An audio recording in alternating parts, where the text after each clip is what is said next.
All right, YouTube, today we're going to be installing the S&B Cold Air Intake Kit for the 2019-2020 Ram Heavy Duty with the 6.7 liter Cummins engine. There are a few key things I want to point out first. Come over here. I did buy this kit right when it came out from S&B. They sent me, this was the original piece. They sent me a new piece. If the sensor that goes in here does not look like this, it looks like this.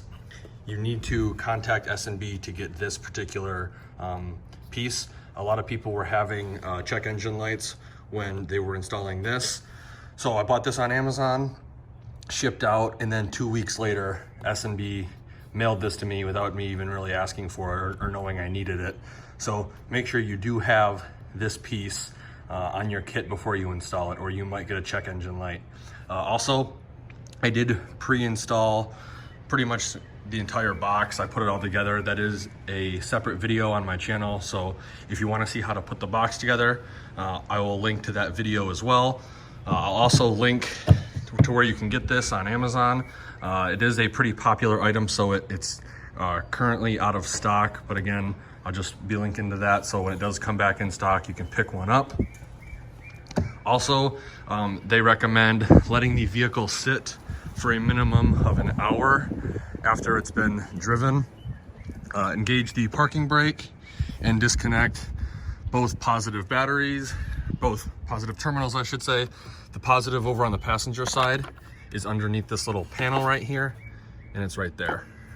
So we will get all of that done, and then we will come back and we'll get started. All right, so once the vehicle's parking brake is on and the negative terminals on both driver and passenger side have been removed, you can come to this plastic piece right here, and there's gonna be 12 little plastic retaining clips in the front, and then they snuck 2 in the back. So there's one right here as well as right here.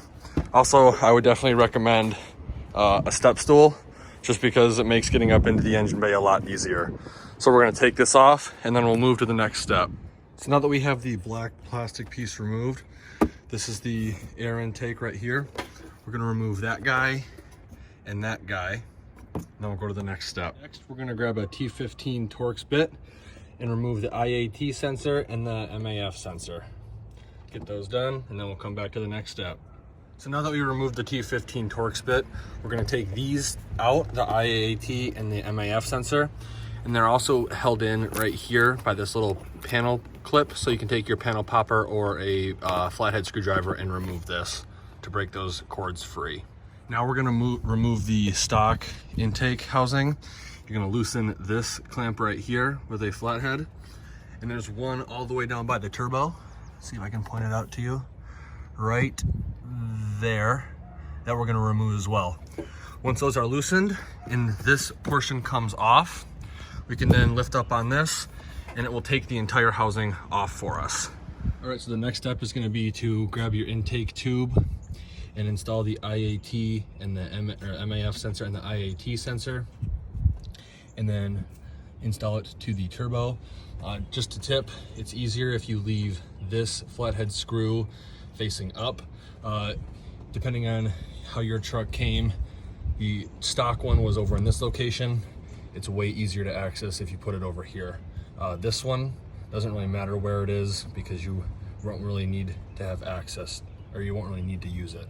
But that one is the important one. So I'd recommend putting it like that. And the next step is going to be tightening that and then installing the actual airbox. So before we install the airbox, we're actually going to take a flathead screwdriver and pry up around here so that this portion can go with the old airbox, because we will need to reuse this particular portion. There's a tab here and a tab right up here that we're going to need to get to. So once this portion is connected to the new S&B intake, we can go ahead, push the airbox down, line this up so the bolts will go in, and then connect the boot to the filter. Now that we got the box seated where we want, we're gonna replace these bolts that we had previously taken off, and then we're gonna reinstall the little plastic piece, and then we should be done. All right, the last step is to reinstall the 12 push rivets in front, and do not forget about the 2 in the back. So here's how it should look once everything's been reinstalled properly. Now would be a good time to reconnect the negative battery terminals. From what I'm seeing online, it's highly recommended that after you reconnect power, you let the vehicle sit for at least 2 hours, just so that way it kind of resets itself, the computer resets itself, and you don't have a code displayed up on the dash. Now, if you're interested in more videos like this, or want to follow the 2020 Ram 2500 Laramie Mega Cab build, please consider subscribing, possibly sharing the video as well. Like always, thanks for watching and have a great day.